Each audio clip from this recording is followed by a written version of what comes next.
मौर्य साम्राज्य के तीसरे सम्राट अशोक का जीवन और कार्य भारतीय इतिहास के महत्वपूर्ण अध्यायों में से एक है। उनका जन्म 304 ईसा पूर्व में पाटलिपुत्र, अब पटना, में हुआ था।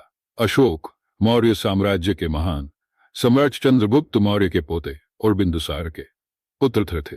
उनके जीवन के विभिन्न पहलुओं ने उन्हें न केवल भारत में बल्कि संपूर्ण विश्व में एक प्रेरणा स्रोत बना दिया। प्रारंभिक जीवन और शासन की शुरुआत। अशोक का प्रारंभिक जीवन संघर्षों और प्रतिस्पर्धाओं से भरा हुआ था। पहले उन्हें अपने पिता बिंदुसार और दादा चंद्रगुप्त मौर्य के साम्राज्य का विस्तार करने में ही दिलचस्पी थी। उन्होंने कई युद्धों में भाग लिया और कई राज्यों को जीता। बिंदुसार के बाद जब वह सम्राट बने तो उनका शासन बड़े पैमाने पर था और उन्होंने अपने साम्राज्य को सुदृढ़ करने के लिए कई कदम उठाए। अशोक के जीवन का एक महत्वपूर्ण मोड़ कलिंग युद्ध 265-261 ईसा पूर्व था, जो कि उनके साम्राज्य के विस्तार की एक गंभीर घटना थी। यह युद्ध अत्यधिक क्रूर था और लाखों लोग मारे गए या घायल हुए। युद्ध के बाद अशोक ने महसूस किया कि हिंसा और रक्तपात के परिणाम भयावह होते हैं। यह युद्ध उनके जीवन में एक गंभीर मानसिक और आध्यात्मिक परिवर्तन लेकर आया। इसके बाद उन्होंने बौद्ध धर्म को अपनाया और अहिंसा, सत्य और धर्म के मार्ग पर चलने का संकल्प लिया। अशोक का बौद्ध धर्म के प्रति झुकाव और उसका प्रचार भारतीय उपमहाद्वीप तक सीमित नहीं था, बल्कि उन्होंने इसे अफगानिस्तान, श्रीलंका, नेपाल, म्यांमार और दक्षिण पूर्वी एशिया तक फैलाया। उन्होंने बौद्ध धर्म के सिद्धांतों का पालन करते हुए अपने शासन में सुधार किए, जैसे कि कानूनों में मानवता और नैतिकता को शामिल करना। उनके द्वारा जारी किए गए शिलालेखों में अहिंसा, सत्य, धर्म और सामाजिक सुधारों के बारे में बताया गया था। अशोक ने अपने शासनकाल में कई कल्याणकारी योजनाओं को लागू किया। उन्होंने गरीबों, असहायों और वृद्धों के लिए कई योजनाओं की शुरुआत की। उनके शासन में चिकित्सा, शिक्षा और सार्वजनिक कल्याण के लिए अनेक संस्थान स्थापित किए गए। उन्होंने सड़क नेटवर्क और जल आपूर्ति प्रणाली को भी बेहतर किया।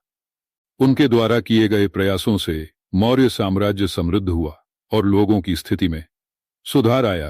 अशोक के शिलालेख उनकी शासन, नीति और धार्मिक विश्वासों का महत्वपूर्ण दस्तावेज हैं।